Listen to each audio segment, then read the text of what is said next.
ముందు మాకు అత్యంత ప్రియమైన సహోదరి సహోదరులందరికీ ప్రభు నామంలో సర్వశుభములు తెలియజేసుకుంటూ మరి ఈరోజైతే ఒక ఆసక్తికరమైన అంశంతో మీ ముందుకు రావడం జరిగింది. అదేమంటే ఈ రోజున ప్రపంచవ్యాప్తంగా చూసుకుంటే ఎంతోమంది గొప్ప గొప్ప దైవ సేవకులు కొన్ని లక్షల కోట్ల ఆత్మలను ప్రభువులోకి నడిపిస్తూ ధన్యతను పొందుకుంటున్నారు. మరి వారు మనందరికీ మార్గదర్శకంగా నిలుస్తున్నారు. మరి ఇందుకు భిన్నంగా కూడా ఒక వ్యక్తి ఈ మధ్యలో చాలా వైరల్ అయ్యారు. అతని పేరే డాక్టర్ యంగ్ హూన్ కిమ్ అన్నమాట. మరి ఈయన గురించి వివరాల్లోకి వెళ్తే ఈయన ట్విట్టర్లో ఈ మధ్యలో 2 పోస్టులు చేశాడు. అదేంటంటే Jesus Christ is God, he is the truth, the way and the life, Christ is my logic అని ఒక పోస్ట్ చేశారు. అయితే యేసుక్రీస్తునే తన జీవిత విధిగా ప్రకటించి తన సంపాదనను క్రైస్తవ మిషన్లకు దానం చేస్తానని ప్రకటించాడు.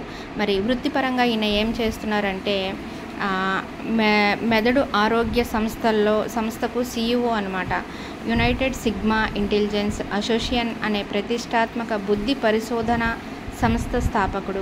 Super memory, deep learning, brain computer interface, IQ మెథడ్స్పై పరిశోధనలు ఈయన చేస్తున్నారు. ప్రపంచంలోనే అత్యంత ప్రతిభావంతమైన యువ శాస్త్రవేత్తలలో ఒకడిగా ఈయన గుర్తింపు తెచ్చుకున్నారు.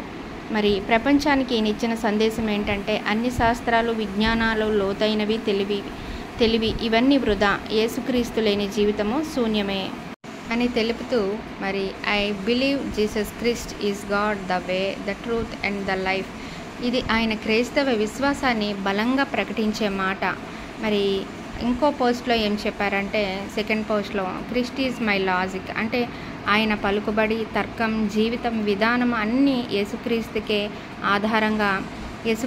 ఆధారము. ఆయన యందే అవి సంక్షిప్తమై ఎప్పుడూ నిలిచి ఉంటాయని క్రీస్తుకి అంకితం చేశారన్నమాట.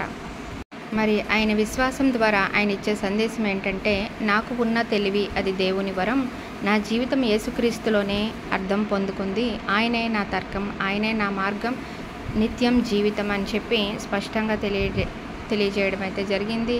మరి ఇది యూట్యూబ్, ట్విట్టర్, క్రైస్తవ మీడియా వేదికలపై ఇతని ప్రకటనలు చాలా పాపులర్ అయ్యాయి. మరి అతని ప్రతిభను చూసి చాలామంది ఆశ్చర్యపోతున్నారు. కానీ అతను గర్వపడకుండా యేసుక్రీస్తును మాత్రమే గొప్పవాడిగా, ఆదర్శమూర్తిగా నిలబెడుతున్నారు. ఇది ఎంతో గొప్ప విషయం. మరి ఈ విషయం ద్వారా మనం తెలుసుకోవాల్సింది ఏంటంటే ఎవరు ఎంత గొప్పవారు అయినప్పటికీ యేసుక్రీస్తులో మనమందరము చిన్నవారమే, క్రీస్తు పాదాల యొద్ద ధూళి వంటి వారమే.